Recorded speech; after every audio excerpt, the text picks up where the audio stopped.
On the Casselman River, which is approximately 16 miles from Ohio. And this is one of the heaviest boated areas of the Casselman River.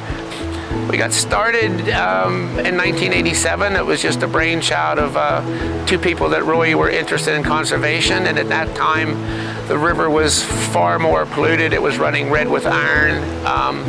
It was really quite a mess. I can remember in my early days of paddling, if you fell out of your boat, you usually got your clothes stained. And as you can see, the water today is so much better. I mean, we have documentation that it's far better. We have a limestone doser in place now, and that's helped to make an impact on it. Remining's made an impact on it, and a passive treatment system as well has really helped significantly. Improvements as far as the river accesses, we've done 9 of them, 6 on the Casselman and 3 on Laurel Hill Creek.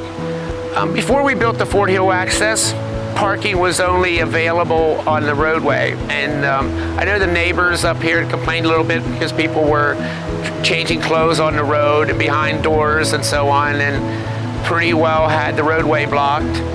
So we decided to seek funding for this site, and now we're in just ready to sign a new 25-year lease, which Western Pennsylvania Conservancy Access Fund is going to pay for. So we're really pleased about that. We'll be able to keep this open for the public for a long time to come. Our big project is the Shaw Mines Complex, which is the worst discharge on the Casselman River right now. And so far we've gotten funding for a feasibility study. We're doing study. It's on it right now with DEP, and we're trying to have them come up with a plan that we can implement to actually put the project on the ground. And that will be, our biggest conservation project actually on the river, because it is such a big discharge. We've been active with some data loggers that we've purchased, and we keep monitoring the water, and that's our primary concern. Obviously, is the quality of the water. So we hope we can keep it either as good or better.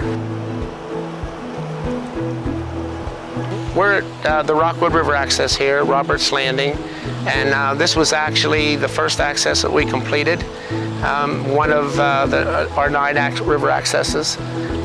This river access is built right on the Gap Trail, so we share a parking lot with the Gap Trail itself.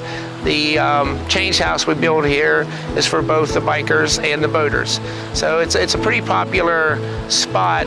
It's on the center of the trail for the county, and I believe it's pretty much halfway between the total distance of the Gap Trail too.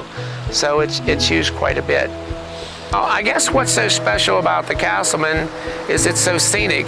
The section from Markleton to Confluence is just absolutely gorgeous. There's very few buildings of any kind along the way. A lot of it goes through coastal lumber property, so the water quality is high now. The fishing is good. The bass fishing especially is really good. It's a perfect boating scenario for people because there are several sections that are class 2. And there's the section we're at now, which is class 3, brings all the whitewater boaters in. The proximity to Ohio and the Laurel Highlands bring visitors here all the time.